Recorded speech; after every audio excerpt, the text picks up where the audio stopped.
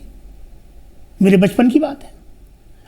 اور کبھی اور کانگریسی یہ نہیں سوچ سکتا تھا کہ ایک وقت ایسا آئے گا کہ ہم اپوزیشن کی لیڈرشپ بھی نہ لے پائیں گے. اس پہ ادلا بدلی ہوتی رہتی ہے. اس کیا مسلمان کو یہ ادلا بدلی نہیں دکھائی دیتی؟ میں یہ کہنا چاہتا ہوں کہ جو بات انہوں نے کہی ہے اور انہوں نے کیا لفظ استعمال کیا، قبضہ. جی یہ بہت سینسٹیو لفظ ہے. قبضے کا کیا مطلب ہے؟ اس کا مطلب یہ ہے کہ میں اس کا ٹرانسلیشن کرتا ہوں. قبضے کا مطلب یہ ہے کہ اس وقت بھارتیہ جنتا پارٹی کے کاریالوں میں جو اس کے کاریہ کرتا ہیں اس میں یقیناً مسلم کاریہ کرتا بہت کم ہیں، اور ہمارے بہت سنکھیا کاریہ کرتا جو ہیں انہی کی اوور ویلمنگ میجورٹی ہے. وہ کیا کہہ رہے ہیں؟ وہ کس سے کہہ رہے ہیں؟ وہ اس چھوٹے گروپ سے کہہ رہے ہیں کہ تم 24 گھنٹے مجھ سے شکایت کرتے رہتے ہو، مجھ پہ ٹیکا ٹپڑی کرتے رہتے ہو اور مجھے اپنا دشمن نمبر 1 بنا کے لے کے چلتے ہو. ارے میرے گھر میں آؤ تو بھیا، میرے گھر میں آ کے بیٹھو، میرا پانی پیو، میری چائے پیو، میرے ساتھ لوگوں سے بات کرو. بات ختم کرنا چاہتے ہیں کہ نہیں، میں پوری بات کر لوں کہ قبضے کا مطلب یہ ہے کہ میں نے تو تمہارے لیے دل بھی کھول دیا، دروازہ بھی کھول دیا، در بھی کھول دیا، کھڑکی بھی کھول دی، دریچے بھی کھول دیے. ٹھیک ہے، اب اگر تم نہ آؤ، تم میری بات پہ کان نہ دھرو اور اس میں بھی ifs and buts لگاؤ، تو ذمہ داری میں نے تو دل بھی بڑھا کھول دیا اور ہاتھ بھی بڑھا دیا. اب ذمہ داری جو ہے فرض بن گئی تمہارے اوپر. اب تم اگر اس فرض کا استعمال نہ کرو تو یہ تمہاری غلطی ہے. میری بات یہاں پوری ہوتی ہے. اب فرمائیے. میں انٹرویو میں وزیر اعظم کے ایک بیان کی طرف اور آپ کو توجہ دلاؤں گا، جس میں انہوں نے کہا ہے کہ پوری دنیا میں مسلمانوں کی تبدیلی، نظریات میں تبدیلی آ رہی ہے. عرب ہندوستانیوں اور ہندوستان کو عزت کی نظر سے دیکھتا ہے، لیکن ہندوستان کا مسلمان یوگا کو آج بھی جو ہے وہ تسلیم کرنے کو تیار نہیں ہے. تو اس کا کیا مقصد ہے؟ انہوں نے 3 بار ایک بات چھوڑ دیا آپ نے. جی، دنیا کا مسلمان وکست ہو رہا ہے. جی، ترقی کی دور میں آگے بڑھ رہا ہے. انہوں نے یہ بھی کہا کہ عرب دنیا میں جب میں جاتا ہوں تو کتنی میری عزت افزائی ہوتی ہے. جی، ہے نا. دیکھیے، ایک تو میں نے یہ کہا آپ سے کہ ہندوستان کا مسلمان مودی جی کو سمجھنے میں چوک گیا. کچھ تو وکیلوں کی کمی رہی اور کچھ قوم کی سمجھداروں کی سمجھ کم رہی. ایک بات. لیکن عربز، میں انگریزی میں جملہ بولنا چاہتا ہوں، Arabs acted most smartly among all Muslim nations. انہوں نے پہلے وقت میں مودی جی کے ساتھ دوستی گانٹھی، بغل گیر ہوئے، اور اتنا ہی نہیں بلکہ انویسٹمنٹ کے دروازے کھول دیے، رشتے بنائے. جو کام ان کے رولرز خود نہیں کرتے. کبھی آپ نے سنا ہے کہ وہاں کے اسٹیڈیم میں 50,000 وہاں کے عرب باشندوں کو اکٹھا کر کے وہاں کے امیر صاحب جو ہیں وہ خطاب کر رہے ہوں؟ کبھی آپ کو اس کو مثال ہے؟ مشاعروں میں تو بیٹھے دیکھ لی ہوں گے آپ نے، لیکن کوئی اس طرح کا تو سسٹم نہیں ہے. لیکن انہوں نے اپنے اس سسٹم کو نگیٹ کرتے ہوئے پردھان منتری جی کی وہاں ہزاروں اور لاکھوں کی وہاں پر جو ہے مجمع ہوئے ہیں، جس سے انہوں نے وہ خطاب کیا ہے. اور ہائیسٹ سویلین ایوارڈز ایک کنٹری نے نہیں، مالدیو نے دیا، قطر نے دیا، بحرین نے دیا، یو اے ای نے دیا، سعودی عرب نے دیا. تو مسلم ورلڈ نے مائنس پاکستان تو ایک بات تو کہی کہ ہم فیل ہوئے as a community in India. دوسری بات میں نے کہی کہ عربز ایکٹڈ اسمارٹلی. اور تیسری بات میں کہوں دا بگیسٹ لوزر، جہاں سے انہوں نے اپنی اننگ کی شروعات کی تھی سارک کے ساری کنٹریز کو بلا کے صرف نواز شریف کو بلانے کے لیے. وہ چاہتے تھے کہ پاکستان کے ساتھ ہندوستان کے ریلیشنز جو ہیں وہ بہترین ہونے چاہیے.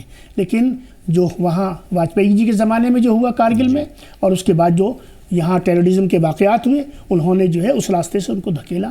تو پاکستان وہ مسلم نیشن میں واحد کنٹری ہے جو مودی جی کو نہ سمجھ پایا، نہ ان کو صحیح طریقے سے ان کا استعمال کر سکا اس پورے سب کانٹیننٹ کے اندر پیس لانے کے لیے. تیسری بات یہ کہنی ہے کہ جو تبدیلی کی بات آپ کر رہے ہیں، دنیا کا مسلمان ایک پروگریسو آؤٹ لک لے کے چل رہا ہے. پروگریسو آؤٹ لک کا مطلب صحیح صاحب یہ ہوتا ہے کہ to read the pulse the time, وقت کی نبض کو پڑھنا اور اس کے اکارڈنگلی اپنے کنڈکٹ کو ڈھال لینا، اور ان رستوں پہ چل جانا جن راستوں پہ ترقی ہے، اور ان رستوں سے ہٹ جانا جو ترقی سے آپ کو پیچھے دھکیلتے ہیں۔ تو یہ وہ چینج ہے جس کی طرف مودی جی نے، کیونکہ مودی جی موسٹلی مسلم کنٹریز کے انہوں نے دورے کیے ہیں کہ، اور اس بنیاد پر انہوں نے یہ بات کہی ہے کہ اچھا، اور کہ جب دنیا کا جو تیسرا نقطہ اصل تھا جو آپ نے پہلے اٹھایا، تو وہ میں خاص طور سے بعد میں لا رہا ہوں، دنیا نے سمجھ لیا، دنیا نے عزت بھی دے دی، مرتبہ بھی دے دیا، دنیا بغلگیر بھی ہو گئی، اعزازات بھی دے دیے، میں وہی گائے جا رہا ہوں، ایک ہی وظیفہ ہے میرا، میں کب تک پڑھوں گا میں؟ اور دوسری بات یہ ہے، کڑوی بات کہہ دوں، ہندوستان کے مسلمان کی آنکھ میں آنکھ ڈال کے کہہ رہا ہوں، اور اس کی پوری لیڈرشپ سے کہہ رہا ہوں، جب آسام نیلی میں انآفیشلی 15,000 اور آفیشلی 3,000 کا قتل ہوا نان الائنمنٹ سمٹ سے پہلے اندرا گاندھی کے زمانے میں، جب بھاگلپور میں ہزاروں کو زمین میں گاڑ دیا گیا، تو ہندوستان کے مسلمانوں اور اس کی ہماری لیڈرشپ، کیا آپ نے کبھی اس وقت ہندوستان کے مسلمان سے یہ کہا کہ اب ہمارا کانگریس سے کوئی تعلق نہیں ہے؟ اس تاریخ کے ساتھ آج بھی آپ کانگریس آ جائے، مجھے کانگریس سے کوئی دشمنی نہیں ہے، میں کسی سیاسی جماعت کا ممبر نہیں ہوں، میں ایک اینالسٹ ہوں جو ریشنلی چیزوں کو دیکھتا ہے۔ اس وقت پیرامیٹرز آپ کے اور تھے؟ کب ہندوستان کے مسلمان نے، چاہے بابری مسجد کا معاملہ ہو، چاہے اس کے بعد فسادات کا معاملہ ہو، چاہے ہزاروں مسلمانوں کے قتل عام کا معاملہ ہو، کب ہندوستان کے مسلمان یا اس کی لیڈرشپ نے یہ فیصلہ کیا جو آپ 2002 کے دنگوں کے بعد ایک گانٹھ باندھ کے بیٹھے ہوئے ہیں اور اس گرہ کو آپ کھولتے ہی نہیں ہیں، جبکہ 22 سال گزر گئے اور ایک دنگا نہیں ہوا، اس کے باوجود آپ کی سوچ؟ تو میں صرف یہ کہنا چاہتا ہوں آپ کے چینل سے کہ مسلم لیڈرشپ، کمیونٹی کبھی ایٹ فالٹ نہیں ہوتی ہے، جو کمیونٹی کو چلانے اور گھمانے والے ہوتے ہیں وہ ایٹ فالٹ ہوتے ہیں۔ So it is always the leadership which is at fault, it is never the community which is at fault. ایک اور سوال پر، بلکہ بیان پر بہت ہی مختصر سا میں آپ کا رد عمل چاہوں گا۔ جی بتائیے۔ پی ایم نے آئین کے بارے میں بھی کہا ہے کہ بہت سی مخالف پارٹیاں یہ کہہ رہی ہیں کہ وہ آئین کو تبدیل کر دیا جائے گا اگلے اس میں، تو اس پر آپ اس پر صرف 3 لائن کا جواب ہے۔ جی، آپ بھی مختصر ہی چاہتے ہیں۔ جی، جب مودی جی ہندوستان کے پردھان منتری بنے اور انہوں نے پہلی سیڑھی پر پارلیمنٹ کی قدم رکھا، تو قدم بعد میں رکھا، سر پہلے رکھا، یہ ہندوستان نہ بھولے۔ دوسری بات، جب انہوں نے تقریر کی پہلی، تو انہوں نے سمویدھان کو گرنتھ کہا، پوتر کہا، اور اس میں اپنی پوری آستھا کا بخان کیا۔ اس کے بعد انہوں نے کب، کون سے موقع پر، جتنے بھی کانسٹیٹیوشن میں امینڈمنٹس ہوئے ہیں، امینڈمنٹس کی تو ایک تاریخ ہے، خالی مودی جی کے زمانے میں امینڈمنٹس ہوئے ایسا تو ہے نہیں، امینڈمنٹس تو پہلے وقت سے ہوتے آ رہے ہیں۔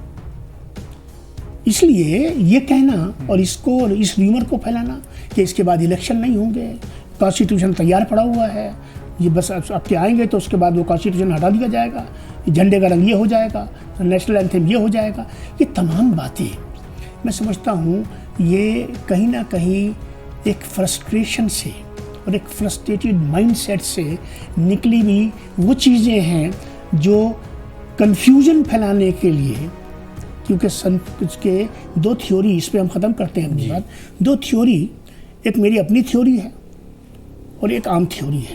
ایک تھیوری آف کنفیوژن تو آپ جانتے ہی ہیں کہ جس کو اردو میں ابہام کہتے ہیں، غلط فہمی پھیلا دو، آدمی کے سوچنے کی صلاحیت ختم ہو جائے۔ میں ایک اور تھیوری میں نے ایجاد کیا، اس کو کہتے ہیں، کیونکہ میں مینجمنٹ کا بھی اسٹوڈنٹ ہوں، تھیوری آف ایلیوژن، بھرمت کرنے والا آچرن۔